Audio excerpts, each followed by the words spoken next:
Hey guys, welcome to my YouTube channel. और आज हम लोग स्टार्ट करने वाले हैं मैक्रो इकोनॉमिक्स। मैं एक आप लोगों से वादा करता हूं कि मैक्रो इकोनॉमिक्स आप लोगों के लिए टफ नहीं, बहुत इजी होने वाला है। आखिर मैं ऐसा क्यों कह रहा हूं? क्योंकि मैं हर कॉन्सेप्ट के साथ आप लोगों को सिर्फ समझाऊंगा नहीं, दिखाने वाला हूं एक पिक्चर के साथ। चलिए स्टार्ट करते हैं मैक्रो इकोनॉमिक्स का chapter number 1, basic concepts of macro economics. आप इस पिक्चर को देखिए और इस पिक्चर को देखने के बाद अंदाजा लगाइए कि क्या हम यहां कोई एक फर्म के बारे में बात कर रहे हैं, क्या हम कोई एक पर्टिकुलर गुड के बारे में बात कर रहे हैं।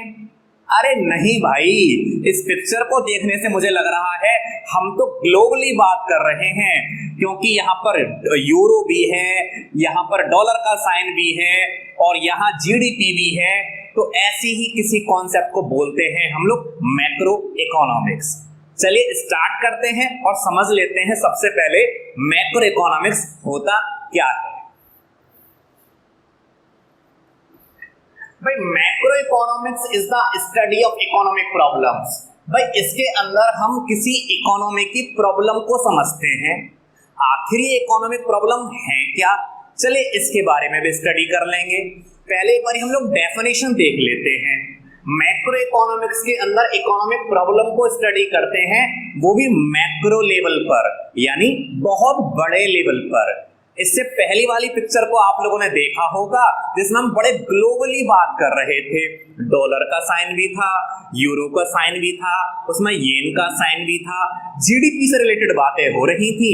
यानी हम किसी भी कॉन्सेप्ट को छोटे लेवल पर स्टडी नहीं कर रहे हैं, हम लोग कर रहे हैं मैक्रो लेवल पर स्टडी, और एज ए होल स्टडी हम लोग कर रहे हैं, यानी पूरी सारी बातें पढ़ रहे हैं। इसी को बोलते हैं मैक्रो इकोनॉमिक्स। मैक्रो इकोनॉमिक्स को एक लाइन में अगर मैं बोलूं तो इसके अंदर हम इकोनॉमी की इकोनॉमिक प्रॉब्लम को सॉल्व करते हैं एज अ होल। इसी को कहते हैं मैक्रो इकोनॉमिक्स। आखिर कौन सी प्रॉब्लम? भाई प्रॉब्लम जीडीपी ग्रोथ से रिलेटेड, प्रॉब्लम हमारी अनएम्प्लॉयमेंट से रिलेटेड, प्रॉब्लम हमारी इन्फ्लेशन डिफ्लेशन से रिलेटेड, प्रॉब्लम हमारी इन्वेस्टमेंट से रिलेटेड, और प्रॉब्लम हमारी एक्सचेंज रेट और बैलेंस ऑफ पेमेंट से रिलेटेड।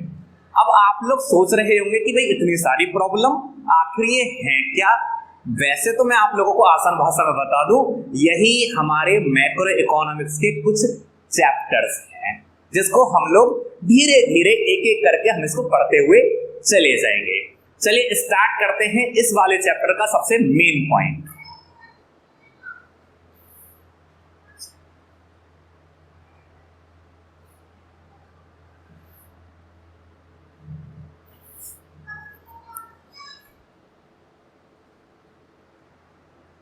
आगे बढ़ने से पहले सबसे पहले हम कुछ बेसिक टर्म को समझ लेते हैं। यहां लिखा हुआ है aggregate demand, aggregate supply, aggregate consumption. चलिए आखिर इनको हम कुछ पिक्चर्स के थ्रू हम लोग समझ लेते हैं। आप ये दोनों पिक्चर्स को देखिए। क्लास 11th में आपने माइक्रो इकोनॉमिक्स को पढ़ा होगा, और माइक्रो इकोनॉमिक्स में आपने ये भी पढ़ा होगा, मुझे पूरा विश्वास है, मार्केट डिमांड। और इसमें आप लोग पढ़ने वाले हैं एग्रीगेट डिमांड। माइंड में क्वेश्चन आ रहा होगा कि आखिर मार्केट डिमांड और एग्रीगेट डिमांड में डिफरेंस क्या होता है। अरे भाई पिक्चर अपना में सेल्फ आप लोगों को बता रही है। भाई मार्केट डिमांड में वन कमोडिटी को लिया जाता है, सिंगल कमोडिटी, सिंगल गुड को लिया जाता है, चाहे उसको खरीदने वाले कितने भी हों। आप इस पिक्चर को देखें तो इसमें सिर्फ और सिर्फ टी की बातें हो रही हैं, चाय की बातें हो रही हैं। अरे इसको खरीदने वाले एक हो चाहे 1,00,000 हो, लेकिन इसी को बोलते हैं हम लोग मार्केट डिमांड। सिंगल गुड होगा, लॉट ऑफ कंज्यूमर होंगे। अब आ जाते हैं हम एग्रीगेट डिमांड पर। भाई एग्रीगेट डिमांड के अंदर तो वैसे भी हमें बहुत सारे कंज्यूमर दिख रहे हैं। कंज्यूमर तो जैसे मैंने बोला यहां पर भी बहुत सारे होते हैं, लेकिन अंतर क्या है भाई?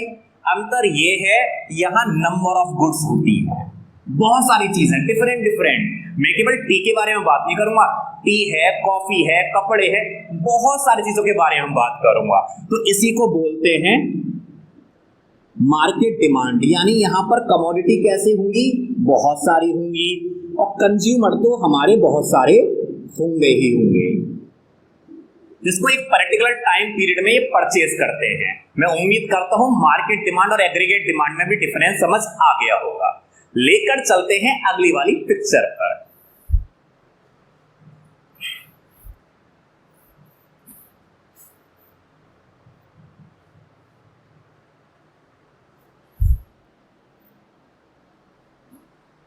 अब हम लोग बात कर लेते हैं एग्रीगेट सप्लाई। भाई एग्रीगेट सप्लाई के साथ साथ क्यों ना हम लोग मार्केट सप्लाई की बात भी कर लें। जैसे अभी हमने मार्केट डिमांड समझा था, सेम कॉन्सेप्ट, मार्केट सप्लाई के अंदर सिंगल कमोडिटी यानी सिंगल गुड का प्रोडक्शन होगा, सिंगल गुड प्रोड्यूस की जाएगी। जबकि मार्केट एग्रीगेट सप्लाई के अंदर आप देखें यहां कुछ अलग गुड प्रोड्यूस हो रही है, यहां कुछ अलग गुड प्रोड्यूस हो रही है, यहां कुछ अलग गुड प्रोड्यूस हो रही है, तो इसी को बोलते हैं एग्रीगेट सप्लाई, जिसके अंदर हमारी लॉट ऑफ गुड क्या होती हैं, प्रोड्यूस होती हैं एक अकाउंटिंग ईयर में, इसी को कहते हैं एग्रीगेट सप्लाई। चलिए अब हम लोग बात कर लेते हैं कि आखिर एग्रीगेट कंजम्पशन क्या होता है। चलिए देखते हैं पिक्चर के थ्रू। अरे भाई इस पिक्चर को देखिए, लग तो ऐसा रहा है, अरे ये तो बड़ा एंजॉय कर रहे हैं, किसी रेस्टोरेंट में बहुत सारी चीजें खा रहे हैं। अब भाई एग्रीगेट कंजम्पशन यानी हमारे होने वाले ओवरऑल एक्सपेंडिचर एक अकाउंटिंग ईयर में, अकाउंटिंग ईयर जैसे 1 अप्रैल टू 31 मार्च,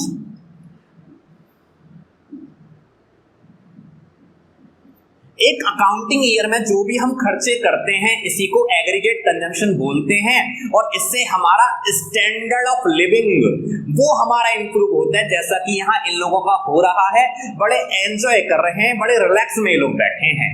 चलिए लेकर चलते हैं हम आप लोगों को उसी थ्योरेटिकल पार्ट पर।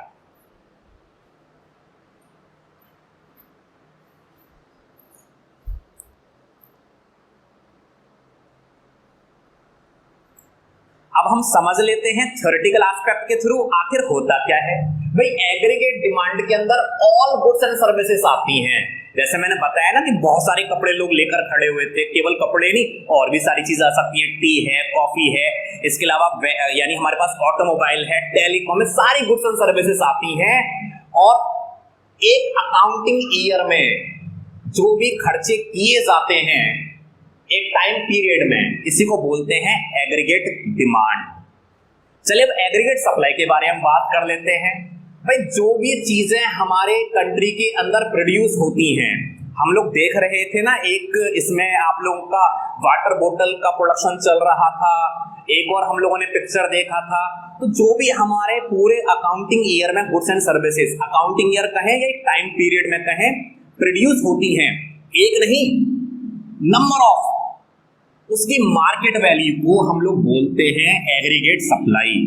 सपोज कि भाई 100 यूनिट्स मेरे कंट्री में प्रोड्यूस हुई, 100 यूनिट्स ये क्वांटिटी है, और इनका जो प्राइस है सपोज 10 रुपीज है, तो ऑब्वियस सी बात है कि मैंने 1000 रुपीज की एग्रीगेट सप्लाई मैंने किया। अब इसके बाद एग्रीगेट कंजम्पशन, भाई हम जो भी गुड्स एंड सर्विसेज एक अकाउंटिंग ईयर में कंज्यूम करते हैं, देखा था ना हम लोगों ने किसी रेस्टोरेंट में लेकर बड़े मजे से खा रहे थे, इसी को बोलते हैं एग्रीगेट कंजम्पशन। और इससे हमारी क्वालिटी ऑफ लाइफ क्या होती है, वो हमारी इंप्रूव होती है। चलिए अब लेकर चलते हैं अगली स्लाइड पर। यहां हम लोग बात कर लेते हैं कि एग्रीगेट इन्वेस्टमेंट क्या होता है और डोमेस्टिक इनकम क्या होती है। चलिए हम सबसे पहले देखते हैं पिक्चर, फिर लौट कर आएंगे इसी वाली स्लाइड पर। अरे यहां इस पिक्चर को देखें तो भाई यहां तो बहुत सारी मशीनरी रखी हुई है। सपोज कि भाई हमारा एक कोई बिजनेस है, 2020 में स्टार्ट किया और हमारे पास 1 मशीन थी। भाई 2020 के बाद 2021 में आ गए और हमने देखा हमारे पास दो मशीन, एक ये वाली और एक ये वाली हमने और ऐड कर ली, यानी हमारे पास नंबर ऑफ मशीन्स बढ़ गई।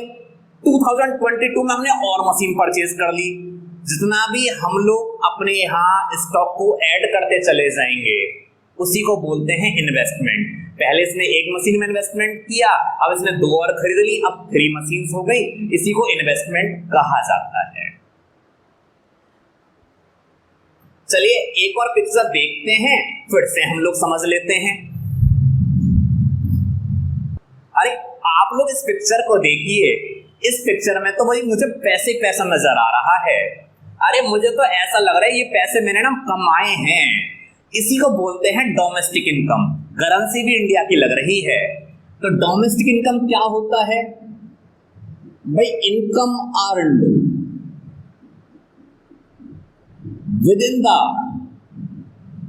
इकोनॉमी या domestic territory during an accounting year. Accounting year कौन सा? 1 अप्रैल से 31 मार्च। इसी को क्या बोलते हैं? डोमेस्टिक इनकम बोलते हैं। चलिए आखिर इसको और अच्छे से समझ लेते हैं। भाई इसमें तो बहुत सारे नोट मुझे नजर आ रहे हैं। अरे ये वाला नोट हो सकता है कि मैंने कैसे अर्न किया हो? रेंट से अर्न किया हो। कैसे भाई? मेरे पास मकान था, उसको किराए पर दे दिया, ये वाले पैसे तो मुझे रेंट से मिले हैं। ये वाला 2000 का नोट कहां से मिला भाई? ये मुझे वहां से मिला कि मैंने ना किसी को उधार दे दिया था और उधार देने के बदले में मुझे उसने ब्याज दिया, इंटरेस्ट दिया। भाई हमारे पैसे तो कहीं से भी आ सकते हैं। ये नोट मिला मुझे इंटरेस्ट से, ये मिला रेंट से, और ये तो भाई मेरी मेहनत की कमाई है। ये तो मेरी क्या है? वेजेस है, या फिर क्या है? मेरी सैलरी है। कौन सा वाला नोट? ये वाला नोट। और ये मैं अपना कुछ ना खुद का भी कुछ ना कुछ काम करता हूं, वहां से मुझे प्रॉफिट जनरेट हुआ, तो ये वाला नोट मेरा वो वाला है। तो भाई ऐसा है, एक किसी भी पर्टिकुलर पर्सन को रेंट से भी इनकम हो सकती है, इंटरेस्ट से भी हो सकती है, हो सकता है वो कहीं काम कर रहा हो तो उसको वेजेस भी मिल सकती है, और खुद का काम हो तो उसको प्रॉफिट भी अर्न हो सकता है। और इन्हीं को बोलते हैं हम फैक्टर इनकम, यानी ऐसी इनकम जो मैंने कैसे कमाई है? बड़ी मेहनत करके कमाई है, इसी को फैक्टर इनकम कहा जाता है। चलिए आप लोगों को लेकर चलते हैं उसी वाली स्लाइड पर।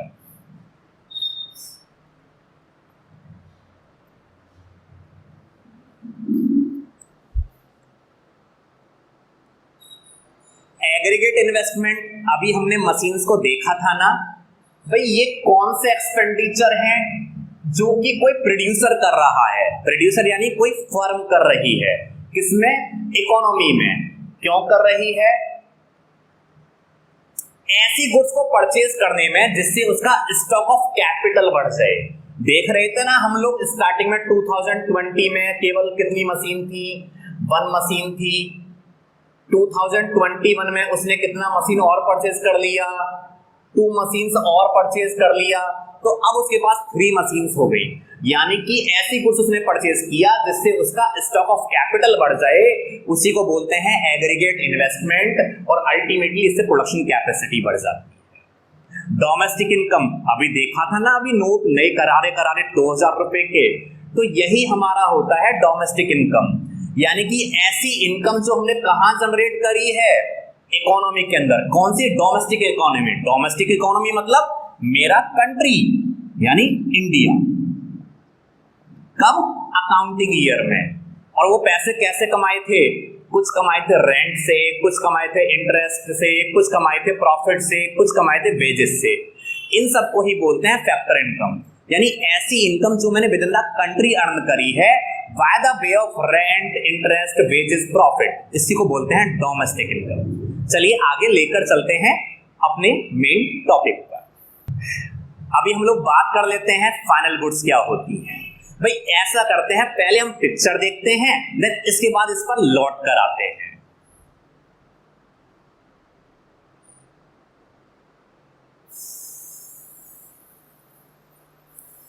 चलिए हम लोग बात कर ले हैं चलिए हम लोग बात कर लेते हैं ये फाइनल गुड्स क्या होती हैं। अरे भाई फाइनल गुड्स, ये इस मार्कर को देखिए, क्या अभी इस मार्कर का बनना अभी बाकी है या बन चुका है? आप लोग बोलेंगे इसमें बचा ही क्या है, बन तो चुका है। इसी को बोलते हैं फाइनल गुड। फाइनल गुड मेरी वो गुड होती हैं जो प्रोडक्शन की बाउंड्री लाइन को क्रॉस कर चुकी होती हैं। आसान भाषा में बोलूं, जो मेरी बनकर तैयार हो चुकी हैं, इसी को कहते हैं फाइनल गुड। और जिसको कौन यूज कर सकता है? जिसको कंज्यूमर यानी उसका फाइनल यूजर उसको यूज करने के लिए तैयार है, उसको बोलते हैं फाइनल गुड। एक बात ना बताएं, फाइनल गुड जो बन चुकी है, इसमें कुछ नहीं बचा, और जिसको इसका फाइनल यूजर इसको यूज करने के लिए तैयार है, इसको बोलते हैं फाइनल गुड। फाइनल गुड मेरी दो टाइप की होती हैं, final consumer goods, final producer goods. चलिए आखिर इनको एक पिक्चर के थ्रू समझ ही क्यों ना लें, जिससे हमें अच्छी क्लैरिटी हो जाए।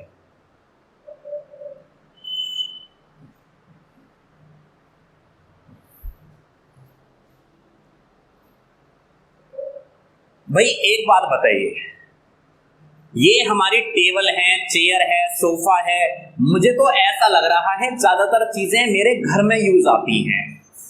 क्या ये बन रही हैं या बनकर तैयार हो चुकी हैं? आप लोग बोलेंगे सब बचा ही क्या है, तो बन चुकी हैं।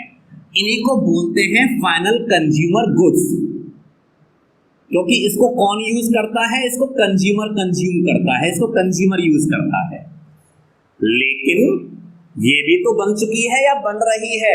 आप बोलेंगे बिल्कुल बन चुकी है। तो लेकिन ये मशीन मेरे घर में यूज नहीं होती, ये यूज होती है किसी प्रोडक्शन यूनिट में, तो इसको बोलते हैं फाइनल प्रोड्यूसर गुड्स। तो ये फाइनल गुड्स मेरी दो टाइप की हो गई, कौन कौन सी? फाइनल कंज्यूमर गुड्स जो मेरे घर में यूज होती हैं, हाउस होल्ड जिसको यूज करता है, और ये होती है फाइनल प्रोड्यूसर गुड्स जो किसी प्रोडक्शन यूनिट में यूज होती हैं। चलिए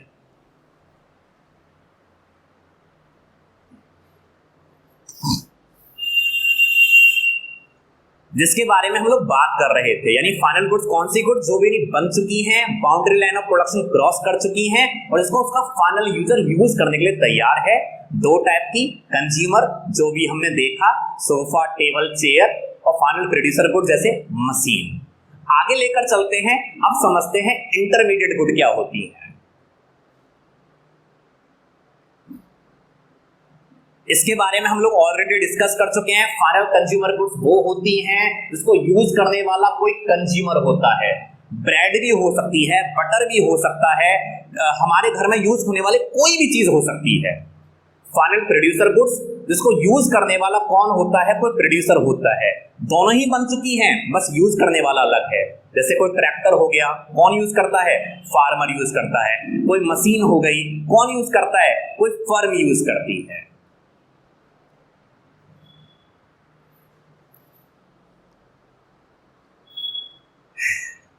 अब हम लोग समझ लेते हैं भी आखिर इंटरमीडिएट गुड कौन सी होती हैं। अगर मैं सबको अलग अलग कर दूं, पार्ट निकाल दूं, तो सीधी सी बात है, इसी को बोलते हैं इंटरमीडिएट गुड। यानी सीधी सी बात, जो बन रही है उसको बोलते हैं इंटरमीडिएट गुड। तो भाई इंटरमीडिएट गुड कौन सी होती हैं? जो अभी बाउंड्री लाइन ऑफ प्रोडक्शन को क्रॉस नहीं किया है, यानी कि जो बन रही हैं, उसको बोलते हैं क्या? Intermediate good. लेकिन एक बड़ी बात और, या फिर वो रीसेल पर्पस के लिए यूज की जा रही हो। दोनों में से कोई एक बात, या तो बन रही हो या किसी शॉपकीपर के पास रखी हुई हो। क्यों रखी हुई हो? क्योंकि उसे रीसेल करना है, उसको सेल करना है, उसको बोलते हैं इंटरमीडिएट गुड। जैसे किसी फर्म ने शर्ट परचेज किया, ठीक है ना? क्यों परचेज किया? जिससे कि वो रीसेल कर सके, यानी कि जैसे हम दुकानदार होते हैं ना, वो चीजें खरीदते हैं क्यों? जिससे कस्टमर को बेच सके, तो इंटरमीडिएट है। अब एक बात और, भाई यहां अगर आप देखें तो एक फार्मर ने ट्रैक्टर परचेज किया। अब ट्रैक्टर, भाई ट्रैक्टर का काम किस में आता है? ऑब्वियसली बात है एग्रीकल्चरल एक्टिविटी में, फार्मिंग में आता है। तो अब ये बताइए इंटरमीडिएट है या फाइनल है? क्यों? वो उससे कुछ ना कुछ प्रोडक्शन हो रहा है। नहीं भाई, ये फाइनल गुड कहलाएगा ट्रैक्टर, क्योंकि वो अपने आप में बन चुका है। ना तो अभी उसका प्रोडक्शन प्रोसेस बाकी है, ना ही वो रीसेल करने के लिए रखा हुआ है, उसको तो यूज कर रहा है फार्मर। तो ट्रैक्टर इस केस में क्या कहलाएगा, वो मेरा फाइनल गुड कहलाएगा, क्योंकि वो सब कुछ कंप्लीट कर चुका है।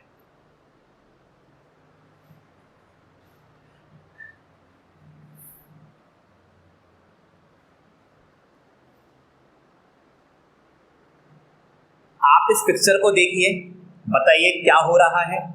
अरे भाई यहां तो कोई चेयर बनाई जा रही है, क्या बन चुकी है या बनाई जा रही है? आप बोलेंगे ये तो बनाई जा रही है, तो इसी को बोलते हैं इंटरमीडिएट गुड, यानी जो अभी under the process of production है। चलिए एक और पिक्चर देखते हैं, फिर मुझे बताइएगा कि फाइनल है इंटरमीडिएट है। अरे भाई सोफा सेट है, ये तो बन चुका है, इसमें बचा ही क्या है, लेकिन इस पर लिखा हुआ है ये तो सेल करने के पर्पज से रखा हुआ है किसी शॉपकीपर के पास, अभी भी ये इंटरमीडिएट है। या तो बन रहा है या सेल करने के पर्पज से किसी शॉपकीपर के पास रखा हुआ है, दोनों को ही बोलते हैं इंटरमीडिएट गुड।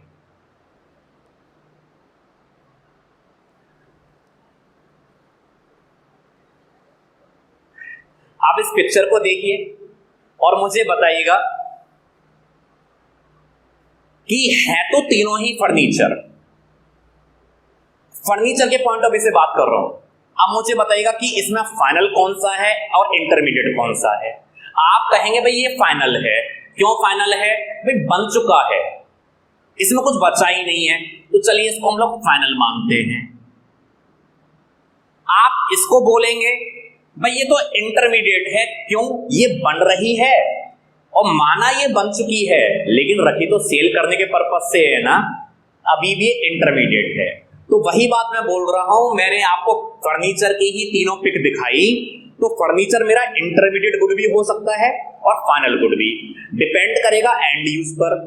बनकर तैयार हो चुका है फाइनल गुड, बन रहा है इंटरमीडिएट गुड, या रीसेल पर्पस के लिए रखा हुआ है तो भी इंटरमीडिएट गुड। यानी same good can be final good और कैन बी इंटरमीडिएट गुड, ये डिपेंड करेगा तो इसका प्रोसेस क्या है। मैं उम्मीद करता हूं आप लोगों को अच्छे से बात समझ आ गई होगी। अब हम लोग बात कर लेते हैं प्रोड्यूसर गुड क्या होती हैं। भाई प्रोड्यूसर गुड नाम से पता लग रहा है, इसको कोई प्रोड्यूसर यानी कोई फर्म यूज कर रही होगी। क्यों कर रही होगी? फर्दर प्रोडक्शन के लिए। चलिए देख लेते हैं। प्रोड्यूसर गुड्स मेरी वो गुड्स होती हैं जो कि किसी प्रोडक्शन के प्रोसेस में यूज होती हैं, यानी जिससे कोई चीज बनाई जाती है, इसको बोलते हैं प्रोड्यूसर गुड।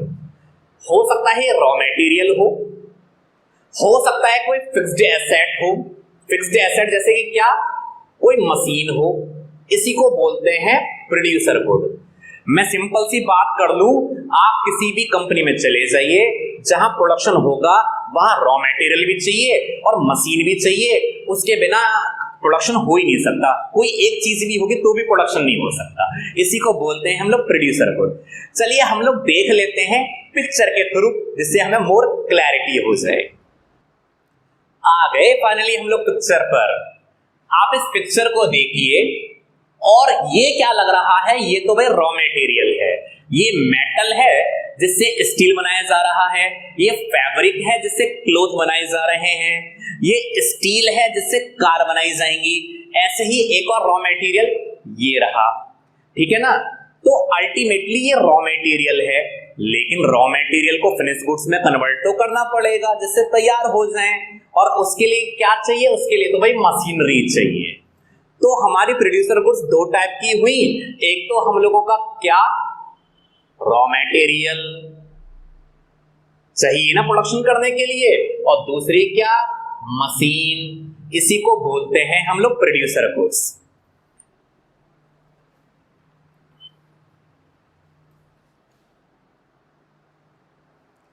अब हम लोग बात कर लेते हैं कैपिटल गुड कौन सी होती हैं। अभी हमने दो पिक्चर देखी, यहां हमने रॉ मटेरियल देखा था या मशीन देखी थी। जो मशीन है इसी को बोलते हैं कैपिटल गुड। अब चलिए देख लेते हैं इसकी और आइडेंटिफिकेशन क्या होती है। भाई कैपिटल गुड मेरी वो गुड होती है जो कि फिक्स्ड एसेट है। रॉ मटेरियल फिक्स्ड एसेट तो नहीं था ना, वो तो एक बार ही उसको यूज करेंगे खत्म हो जाएगा।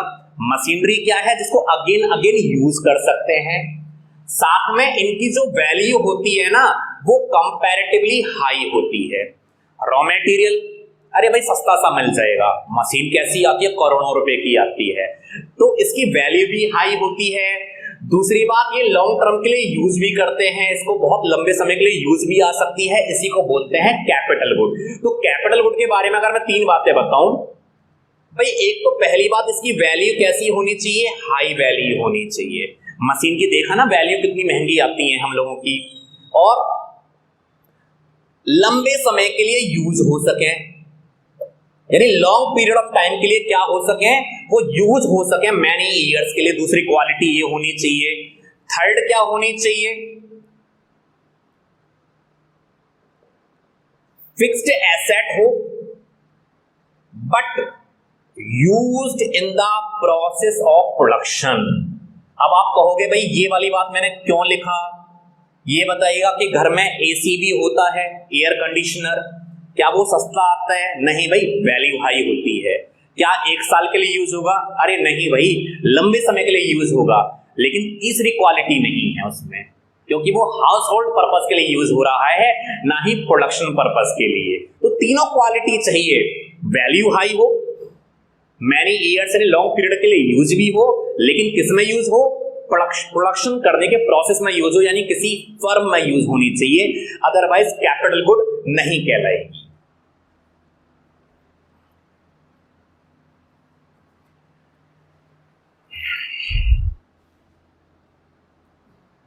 ये है हमारी कैपिटल गुड। भाई ये बताइएगा कि इसको आप देखिए किसी प्रोडक्शन यूनिट में यूज हो रही है, पहली क्वालिटी फुलफिल हो गई, क्या प्रोडक्शन प्रोसेस में यूज होनी चाहिए।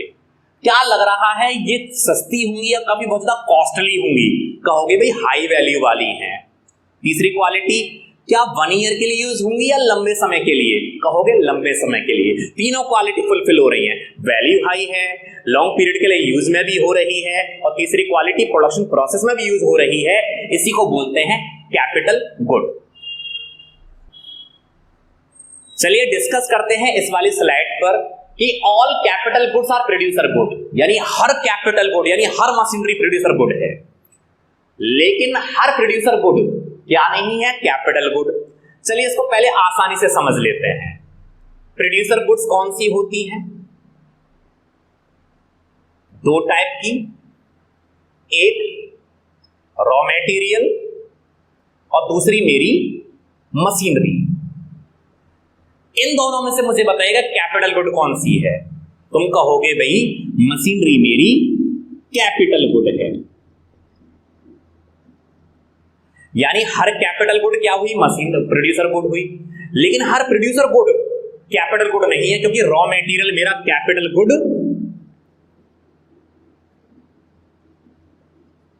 नहीं है। तो हर प्रोड्यूसर गुड मेरी कैपिटल गुड नहीं होती, क्योंकि रॉ मटेरियल कैपिटल गुड नहीं है। हर कैपिटल गुड प्रोड्यूसर जरूर होगी, क्योंकि कैपिटल गुड्स की 3 क्वालिटी होती है, वैल्यू हाई हो, लॉन्ग पीरियड के लिए यूज में आए, और साथ में वो प्रोसेस ऑफ प्रोडक्शन में यूज में आए। चलिए लेकर चलते हैं पिक्चर पर और उसको अच्छे से एक बार समझ लेते हैं।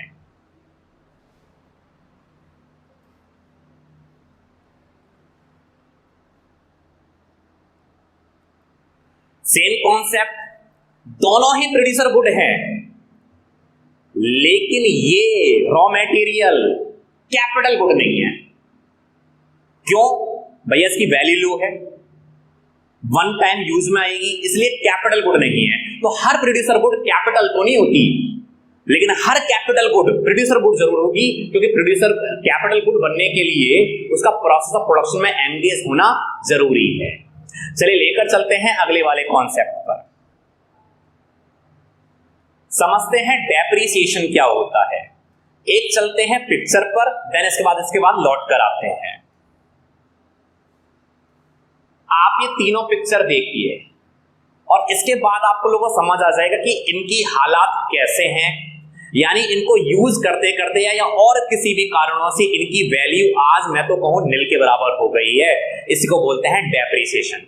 एक बार फिर से इस वाले पिक्चर पर आएंगे, लेकिन इससे पहले चलते हैं उसी थ्योरेटिकल एस्पेक्ट पर। भाई डेप्रिसिएशन क्या है?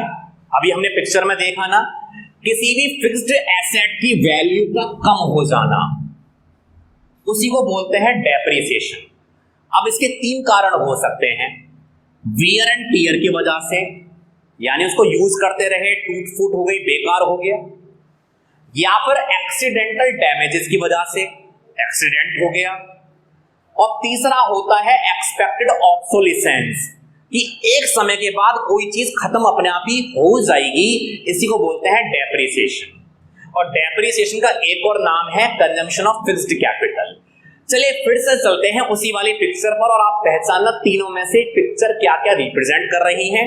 अपने आप यानी उसको यूज करते करते खराब हुआ है, या एक्सीडेंट हुआ है, या कोई चीज not used nowadays, यानी कि इस समय कोई चीज हमारे क्या यूज में नहीं आ रही है, क्या वो चीज मार्केट से खत्म हो गई है। चलिए तीनों को ही समझ लेते हैं।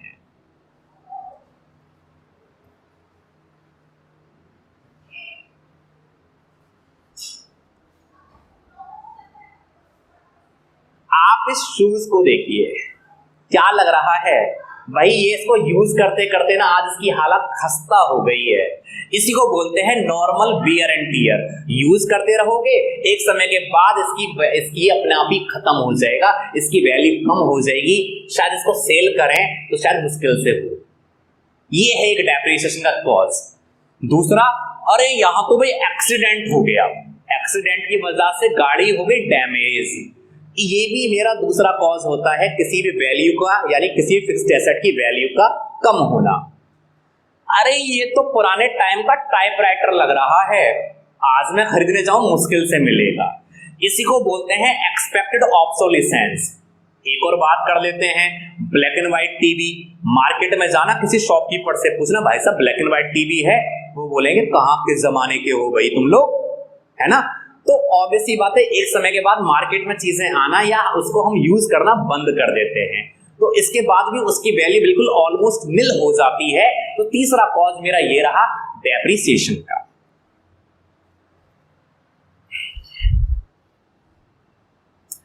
पढ़ा हम लोगों ने, देखा ना, या तो शूज देखे इसमें जिसकी हालत बेकार हो गई थी, एक्सीडेंट के डैमेज की वजह से हो सकता है, एक्सीडेंटल डैमेज की वजह से, या फिर एक समय के बाद जिसकी मार्केट में डिमांड ही ना हो।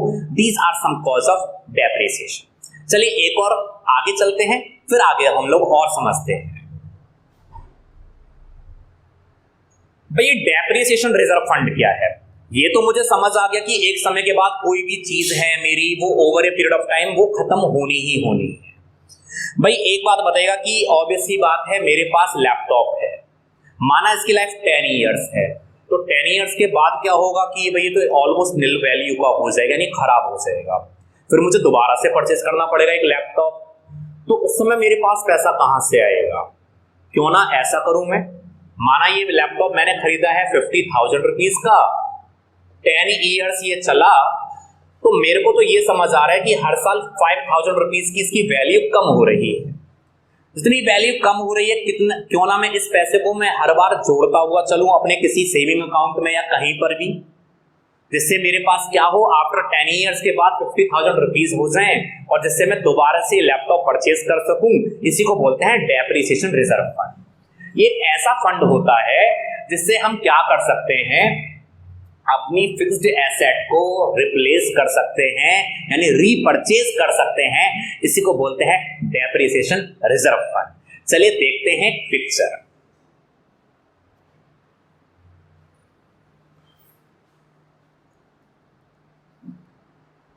इस तरह से हम लोग करते क्या, धीरे धीरे पैसा जोड़ते हुए चले जाते हैं, जिससे जो भी मेरी चीज खराब हो, क्योंकि एक समय के बाद तो डेप्रिशिएट तो होनी है, मैं दोबारा से परचेज कर पाऊं। इसी को बोलते हैं डेप्रिसिएशन रिजर्व फंड।